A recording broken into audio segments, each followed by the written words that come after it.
बहुत समय पहले की बात है, जब दुनिया आज जितनी जटिल नहीं थी, लेकिन इंसानों के मन में उतनी ही इच्छाएं, उतनी ही परेशानियां और उतनी ही खोज थी। शांति की खोज, सच्चाई की खोज। उसी समय एक राज्य था जहां एक राजकुमार का जन्म हुआ, जिसका नाम था वेसंतरा। ये कोई साधारण राजकुमार नहीं था, बल्कि ये वही आत्मा थी जो आगे चलकर गौतम बुद्ध बनने वाली थी। बचपन से ही उसमें एक अजीब सी करुणा थी, एक ऐसी भावना जो सामान्य लोगों में बहुत कम देखने को मिलती है।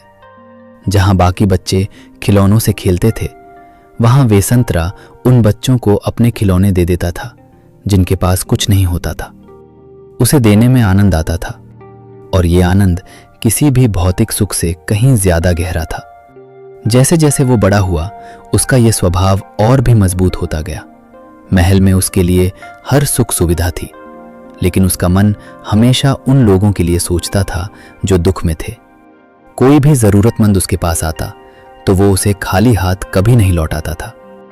धीरे धीरे पूरे राज्य में उसकी दानशीलता की चर्चा होने लगी। लोग उसकी तारीफ भी करते थे, लेकिन कुछ लोग ये सोचने लगे थे कि कहीं ये दान की आदत राज्य के लिए नुकसानदायक न बन जाए। एक दिन ऐसा हुआ जिसने सब कुछ बदल दिया। पड़ोसी राज्य में भयंकर सूखा पड़ा। लोग पानी के लिए तरस रहे थे, खेत बंजर हो गए थे और जीवन लगभग रुक सा गया था। उस राज्य के कुछ ब्राह्मण वेसंतरा के पास आए। उन्होंने उससे कहा कि उसके राज्य में एक ऐसा हाथी है जो वर्षा का कारण बनता है, और अगर वो हाथी उन्हें मिल जाए तो उनके राज्य में भी बारिश हो सकती है। वो हाथी केवल एक पशु नहीं था, बल्कि पूरे राज्य की समृद्धि का आधार था। उसके बिना फसलें नहीं होती और लोगों का जीवन कठिन हो सकता था। यह सुनकर भी वेसंतरा ने एक पल के लिए भी संकोच नहीं किया। उसने सोचा कि अगर उसके एक निर्णय से हजारों लोगों का जीवन बच सकता है तो उसे पीछे नहीं हटना चाहिए। उसने मुस्कुराते हुए वो हाथी दान कर दिया। उसके लिए ये एक सामान्य बात थी, लेकिन राज्य के लोगों के लिए ये बहुत बड़ा झटका था। जब ये खबर फैली तो लोगों में आक्रोश फैल गया। उन्होंने कहा कि ये कैसा राजकुमार है जो अपने ही राज्य के हितों की अनदेखी कर रहा है।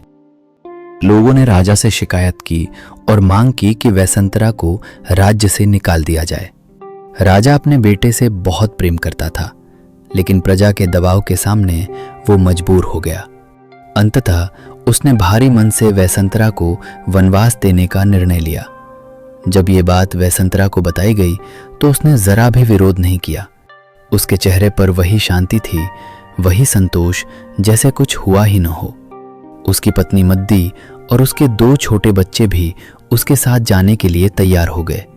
ये एक कठिन निर्णय था, लेकिन उन्होंने अपने परिवार और अपने कर्तव्य को एक साथ निभाने का रास्ता चुना। वे सभी जंगल की ओर निकल पड़े। महल की सुख सुविधाओं को छोड़कर एक अनिश्चित जीवन की ओर जाना आसान नहीं था, लेकिन वेसंतरा के मन में कोई डर नहीं था। रास्ते में भी उसका स्वभाव नहीं बदला। जो भी जरूरतमंद मिलता वो उसे कुछ न कुछ दे देता। धीरे धीरे उसने अपने पास की लगभग सारी चीजें दान कर दी। अंततः वे एक जंगल में पहुंचे, जहां उन्होंने एक छोटी सी झोपड़ी बनाकर रहना शुरू किया। जंगल का जीवन कठिन था। वहां न कोई सुविधा थी, न सुरक्षा, लेकिन फिर भी वेसंतरा के चेहरे पर वही शांति बनी रही। वो अपने परिवार के साथ साधारण जीवन जी रहा था, लेकिन उसके भीतर की करुणा और दान की भावना अभी भी उतनी ही प्रबल थी। तभी एक दिन एक बूढ़ा ब्राह्मण वहां आया। उसका नाम जूजक था। वो बहुत लालची और स्वार्थी व्यक्ति था। उसने वेसंतरा से कहा कि उसे अपने घर के काम के लिए 2 बच्चों की जरूरत है, और क्या वो अपने बच्चों को उसे दान कर सकता है। यह सुनकर किसी भी पिता का दिल टूट सकता था। ये एक ऐसी परीक्षा थी जिसे सहना लगभग असंभव था। वेसंतरा ने अपने बच्चों की ओर देखा। उनके चेहरे पर डर था, लेकिन साथ ही अपने पिता के प्रति विश्वास भी था। उस क्षण में वेसंतरा के भीतर एक गहरा संघर्ष चला। एक तरफ उसका पिता का प्रेम था और दूसरी तरफ उसका दान का सिद्धांत। अंततः उसने अपने सिद्धांत को चुना। उसने अपने दिल को मजबूत किया और अपने दोनों बच्चों को उस ब्राह्मण को दान कर दिया। ये उसका सबसे बड़ा त्याग था। उसके बच्चे रो रहे थे, लेकिन वो जानता था कि वो जो कर रहा है वो केवल अपने लिए नहीं बल्कि एक बड़े सत्य के लिए है। उसके भीतर का विश्वास उसे टूटने नहीं दे रहा था। कुछ समय बाद एक और व्यक्ति वहां आया। वो वास्तव में एक देवता था जो वसंतरा की परीक्षा ले रहा था। उसने वसंतरा से उसकी पत्नी को मांग लिया।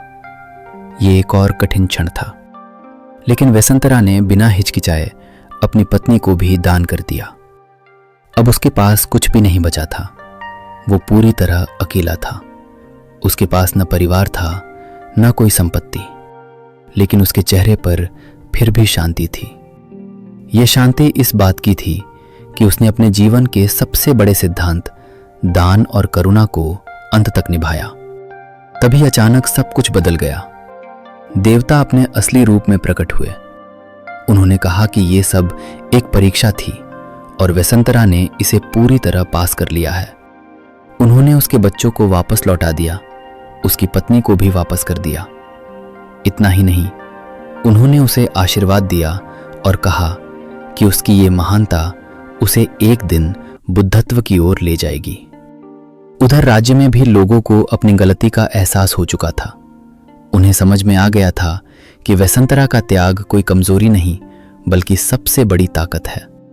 उन्होंने उसे वापस बुलाया और बड़े सम्मान के साथ उसे अपना राजा बनाया। अब वो केवल एक राजकुमार नहीं था बल्कि एक ऐसा नेता था जिसने अपने जीवन से ये साबित कर दिया था कि सच्चा धर्म क्या होता है। ये कहानी केवल एक राजकुमार की नहीं है बल्कि ये उस यात्रा की कहानी है जो एक साधारण इंसान को असाधारण बनाती है। ये हमें सिखाती है कि सच्चा सुख पाने के लिए हमें अपने स्वार्थ से ऊपर उठना होगा। जब हम दूसरों के लिए जीना सीख जाते हैं तभी हम जीवन का असली अर्थ समझ पाते हैं। वसंतरा ने हमें ये दिखाया कि त्याग और करुणा केवल शब्द नहीं है बल्कि ये एक ऐसा मार्ग है जो हमें सच्ची शांति और ज्ञान की ओर ले जाता है।